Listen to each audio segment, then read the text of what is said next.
యోగాగ్ని దగ్ధకర్ములు యోగీశ్వరులే మహాత్మునుండెరుగక సద్యోగ విభాషిత మనముల బాగుగా వీక్షింతురట్టి పరము భజింతున్.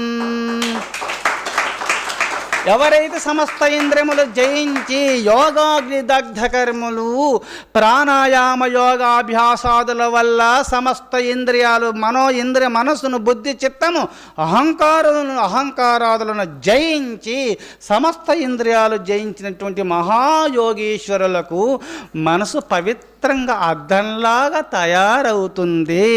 ఆ పవిత్రమైన మనసు ద్వారా పరమాత్మను చూడవచ్చు.